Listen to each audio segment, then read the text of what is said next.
हाँ तो दोस्तों, हम सीटीटी का पेपर यानी कि पीडीएफ में प्रश्न उत्तर देख रहे थे। ओके, तो मैंने एक दो दिन नहीं डाले क्योंकि कुछ और देख रहा था मैं, इसीलिए। ओके, तो आज हम पार्ट 3 लेकर आ चुका हूँ मैं आपके लिए। सीटीटी एग्जाम के लिए पार्ट 3 दो तो पढ़ा दिया मैंने, और तीसरा क्वेश्चन पेपर आ चुका है, पार्ट 3 आ चुका है। तो आज का हमारा पहला प्रश्न देखते हैं। ओके, देखते हैं पहला। प्रदूषण की समस्या प्रभावी ढंग से हल करने के लिए होती है। प्रदूषण की समस्या प्रभावी ढंग से हल करने के लिए है, तो बी उत्तर होगा लोगों को जागरूक बनाने चाहिए। प्रदूषण हो रहा है, इसके लिए लोगों को जागरूक बनाना बहुत ही अत्यंत ही आवश्यक है। ओके, आज का दूसरा प्रश्न है, आपकी राय में सहयोगी से अच्छे संबंध रखने के लिए आवश्यक है कि आपकी राय में सहयोगियों से अच्छे संबंध रखने के लिए आवश्यक है कि जय उनके सुख दुख में हाथ बटाना चाहिए। ओके, इस प्रकार से आपके सहयोग में हाथ बटाना चाहिए। बहुत सारी गालियाँ भी निकाल रहे होंगे। आप जानते हैं कि सही बात कहने से परेशानियाँ आती है। सॉरी, दोबारा सुनो। आप जानते हैं कि सही बात कहने से परेशानियाँ आती है, तो भी सही बात करते रहना चाहिए। यदि सही बात कर रहे हो आप, परेशानी आ रही है, तो आपको सही बात करते रहना चाहिए। ओके, अगला प्रश्न है, आजकल लोग जितना परिश्रम करते हैं उससे अधिक वेतन चाहिए में है, मेरी राय में यह सामाजिक अन्याय है। आजकल लोग जितना परिश्रम करते हैं उससे अधिक वेतन चाहिए, मेरी राय में यह एक अन्याय है। बिल्कुल। ओके, समाज में प्रतिष्ठा का आधार धन होता है, यह आंशिक सत्य है। समाज में प्रतिष्ठा का आधार धन होता ही आज की इस दुनिया में, आज के समाज में प्रतिष्ठा का आधार धन ही होता है, ये आंशिक रूप से सत्य है। ओके, आप सभी को पता है। ओके, आज के ज़माने में धन के बिना कुछ नहीं। ओके, तो अब अगला प्रश्न है, आपके घर में मेहमान आने पर क्या है, आपके घर में मेहमान आने पर आप यथाशक्ति उचित सत्कार करेंगे। यानी कि यदि आपके घर में कोई मेहमान आ जाएंगे तो आप उनका सत्कार करेंगे या नहीं करेंगे। यानी कि यथाशक्ति आप उचित सत्कार करेंगे, अच्छा सत्कार करेंगे। ओके, अगला प्रश्न है, हमारा मस्तिष्क हमारे समस्त शारीरिक एवं मानसिक क्रियाओं को नियंत्रित करता है। हाँ, बिल्कुल सत्य है। ओके, अगला प्रश्न है, प्राथमिक कक्षाओं में प्राय संप्रेषण होना चाहिए। प्राथमिक कक्षाओं में प्राय संप्रेषण होना चाहिए मातृभाषा में। प्राथमिक कक्षाओं में प्राय संप्रेषण यानी क्या होना चाहिए, यानी मातृभाषा में पढ़ाना चाहिए। ओके, इसका यही मतलब है। अगला प्रश्न है, संप्रेषण कला में सभी कक्षा में संप्रेषण कला में सभी में दक्षता समान रूप से पाई जाती है? नहीं। ओके, अगला प्रश्न है, जटिल वाक्य तथा नकारात्मक भाषा विचार संप्रेषण को बनाते हैं अप्रभावी। जटिल वाक्य यानी कठिन वाक्य और नकारात्मक भाषा विचार और शब्द बोलचाल होते हैं वो अप्रभावी बनाते हैं, क्योंकि संप्रेषण संपर्क को। छात्रों के विकास में सर्वाधिक भूमिका होती है संप्रेरित शिक्षक की। छात्रों के विकास में सर्वाधिक भूमिका शिक्षक की होती है, क्योंकि सब जानते हैं शिक्षक की होती है। यदि शिक्षक गलत है तो बच्चे भी गलत हैं। सूचनाओं एवं ज्ञान की प्राप्ति है। सूचना और ज्ञान की प्राप्ति में सीखने की योग्यता सूचना एवं ज्ञान की प्राप्ति में। ओके, अगला प्रश्न है, निम्नलिखित में से कौन सी एक दृश्य श्रव्य सामग्री है? दोबारा देखो, निम्नलिखित में से कौन सी एक दृश्य श्रव्य सामग्री है? दूरदर्शन।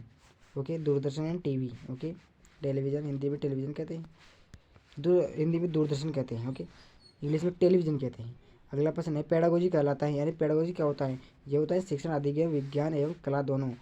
शिक्षण अधिगम विज्ञान होता है और एवं कला दोनों है। ओके, अगला प्रश्न है, जब आपका विद्यार्थी अच्छा निष्पादन करता है तो आप उसकी सहायता करेंगे। यानी यदि आप एक शिक्षक और आपका विद्यार्थी अच्छा पढ़ रहा हो, अच्छा कुछ कर रहा हो काम, तो आप उसका सहारा करोगे या कुछ और करोगे, तो आप उसकी सराहना यानी अच्छा उसकी अच्छी अच्छी बातें करोगे, विशेषता उसकी आपको बताएगी उसका।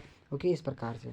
ओके, अगला प्रश्न है, किसी सामाजिक परिस्थिति में क्या घटित होने वाला इस तथ्य की जानकारी होती है सामाजिक का संज्ञान को? किसको होती है? सामाजिक संज्ञान को। अगला प्रश्न है, प्रभावी तथा सफल नेतृत्व का आधार क्या होना चाहिए? समूचे समूह का कल्याण। क्या होना चाहिए? समूचे समूह का कल्याण। ओके, अगला प्रश्न है, छात्रों के मूल्यांकन की सर्वश्रेष्ठ विधि है सतत एवं व्यापक मूल्यांकन। सतत एवं व्यापक मूल्यांकन। ओके, अगला प्रश्न है, सामुदायिक स्कूल के लिए निम्नलिखित में से क्या सर्वाधिक समुचित सामाजिक जीवन का केंद्र होना चाहिए? सामाजिक जीवन का केंद्र होना चाहिए। अगला प्रश्न है, विद्यार्थी के लिए किस गुण का होना अत्यंत आवश्यक है? परिश्रम। विद्यार्थी जीवन में हमेशा परिश्रम रहना बहुत ही अत्यंत आवश्यक है, वरना कुछ भी नहीं, परिश्रम रहना बहुत अनिवार्य है। ओके, अगला प्रश्न है, शिक्षा के लिए सबसे अनुकूल है। शिक्षा के लिए सबसे अनुकूल क्या है? तो ये गतिशीलता। क्या है? गतिशीलता। ओके, अगला प्रश्न है, भारत में शिक्षा का प्राथमिक उद्देश्य क्या है? राष्ट्रीय हित की सुरक्षा। किसकी? राष्ट्रीय हित की सुरक्षा। ओके। अगला प्रश्न है, बच्चों के लिए सबसे महत्वपूर्ण अनौपचारिक अध्यापक है? उसकी माँ। ओके। बच्चों के लिए सबसे महत्वपूर्ण, सबसे इम्पोर्टेंट उस अध्यापक उसकी माँ होती है। ओके। सबसे सबसे पहले उसकी माँ होती है। क्या होती है? माँ होती है। सबसे इम्पोर्टेंट, सबसे पहले शिक्षिका माँ होती है। दूसरे नंबर पर गुरु यानी शिक्षक होता है। अगला प्रश्न है, यदि आप शिक्षा में सुधार लाना चाहते हैं तो कहाँ से शुरू करेंगे? प्राथमिक स्तर से, यानी पहली कक्षा से। कहाँ से? पहली कक्षा से। ओके। पहली कक्षा से आप शुरुआत करोगे, यानी कक्षा कबूतर से शुरुआत करोगे और आप ज्ञ तक ले जाओगे उसको। ओके। अगला प्रश्न, निरंतर शिक्षा के पतन के लिए दोषी है? अध्यापकों में लुप्त होने कर्तव्य निष्ठा। अध्यापकों में लुप्त होती कर्तव्य निष्ठा यानी निरंतर शिक्षा के पतन यानी दोष, यानी उनका जो कुछ हो रहा है ना, मिट रहा है। अध्यापकों में लुप्त होती कर्तव्य निष्ठा यानी अध्यापक अच्छी तरह से पढ़ाई वे नए नहीं करवा रहे हैं इस प्रकार से। ओके। इसका यह मतलब है। अगला प्रश्न है, पूर्व प्राथमिक विद्यालय में शिक्षा का आधार होना चाहिए खेल विधि। यानी पूर्व यानी पहले प्राथमिक विद्यालय में सबसे पहले खेल विधि बहुत ही अत्यंत आवश्यक है। शिक्षा के साथ साथ खेल विधि भी बहुत अत्यंत आवश्यक है। अगला प्रश्न, संप्रेषण कौशल अर्जित किया जा सकता है? कथन सत्य है, असत्य है? सत्य। संप्रेषण कौशल अर्जित किया जा सकता है? सत्य। अगला प्रश्न है, वह गुण जो शिक्षण में परमावश्यक है? अनुकूल, धैर्य एवं सतर्कता। अनुकूल, धैर्य एवं सतर्कता। ओके। अगला प्रश्न है, विद्यालय में संपन्न होने वाली मानवीय अंतक्रियाएं कही जाती है? विद्यालय में संपन्न होने वाली मानवीय क्रियाएं, अंतक्रिया कहा जाती है? सामाजिक तंत्र। क्या कहा जाती है? सामाजिक। सामाजिक नहीं, सामाजिक। ओके। अगला प्रश्न है, विद्यालय एक संस्था है जिसका कार्य क्या है? सामाजिकरण करना है। क्या है? सामाजिकरण करना। ओके। अगला प्रश्न है, ये क्या हो गया? अगला प्रश्न देखते हैं, प्राकृतिक एवं पर्यावरण का संबंध किससे है? यानी पर्यावरण एवं सोचो, प्रकृति एवं पर्यावरण का संबंध है आनुवांशिकता एवं पर्यावरण से। किससे है? आनुवांशिकता एवं पर्यावरण से। ओके। अगला प्रश्न देखो, अनौपचारिक शिक्षा क्या है? अनौपचारिक शिक्षा क्या होती है? कोई निश्चित पाठ्यक्रम नहीं होता है। कोई निश्चित पाठ्यक्रम नहीं होता है। उनमें अपने संबंध सगियों की जैसे माँ होती है ना, उसका कोई पाठ्यक्रम नहीं है माँ का। ओके। इस प्रकार से होती है अनौपचारिक शिक्षा। अगला प्रश्न है, कठिन प्रयास के बावजूद सफलता न मिलने में पुनः नए उत्साह के साथ प्रयास करती हूँ या करता हूँ। यदि आप कठिन प्रयास कर रहे हो, उसके बाद ही सफलता नहीं मिलने तो आप निराश हो जाते हो। ऐसा नहीं करना चाहिए। पुनः उत्साह के साथ, खुशी के साथ, आपको उसी जज्बात के साथ प्रयास करना रहना चाहिए। ओके। अगला प्रश्न है, आपके विचार से मूक बधिरों को शिक्षित किया जाना। आपके विचार से मूक बधिरों यानी जो बोल नहीं सकते उनको शिक्षित किया जाना प्रजातंत्र की स्वस्थ निशानी। प्रजातंत्र की स्वस्थ निशानी। ओके। अगला प्रश्न है, यदि छात्र पाठ्यक्रम में रुचि नहीं ले रहे हैं तो क्या आप क्या करना पसंद करेंगे? यदि छात्र पाठ्यक्रम में रुचि नहीं ले रहे हो तो आपको क्या करना चाहिए? अरुचि का कारण जानने का प्रयास करना चाहिए। अरुचि का जानने का प्रयास करना चाहिए कि आपकी रुचि क्यों नहीं है पढ़ाई में, किस चीज़ में आपकी पढ़ाई में रुचि है, क्यों नहीं है। ओके। इस प्रकार से।